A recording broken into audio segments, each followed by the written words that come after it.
美国零售巨头亚马逊自5月起以向消费者索取虚假评论等为由，对平台上5万个中国卖家进行封店。封号的原因主要有不当使用评论功能、向消费者索取虚假评论、通过礼品卡操纵评论等。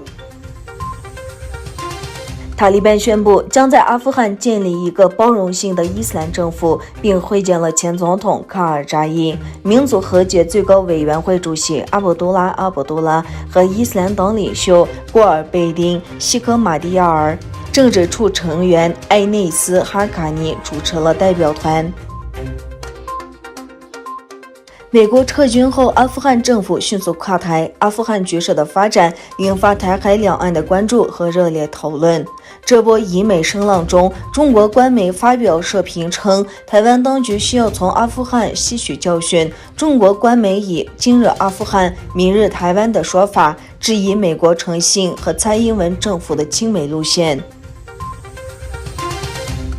自然旗下的学术期刊科学报告在线发表，中国科学院古颈椎动物与古人类研究所等单位研究人员关于东突厥惨早白垩适翼龙动物群中恐龙化石的最新研究成果。研究人员对之前在东突厥伞下白垩僮地层中发现的3件恐龙化石进行了研究，依据其中2件保存较好的化石的特征，他们建立了2个恐龙新属新种——丝路巨龙和哈密巨龙。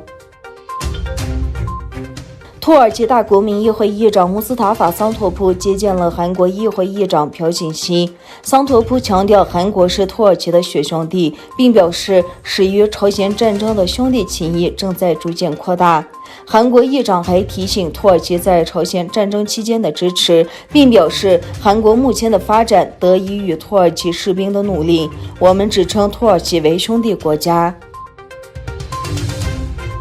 2位在以色列海法理工学院工作的科学家解决了物理学家2个世纪以来一直在寻求解决方案的3维问题。这个解决方案阐明了对行星在太阳系中未来位置的猜测。据悉，几十年来，科学家们一直在研究行星在太阳系中的位置。乌兹别克斯坦外交部表示，已与塔利班政权取得联系，并宣布他们将在可能发生边界侵犯的情况下做出回应。另一方面，海湾国家阿联酋周三表示，加尼目前在阿联酋避难。阿联酋外交部说，出于人道主义考虑，接纳了加尼和他的家人。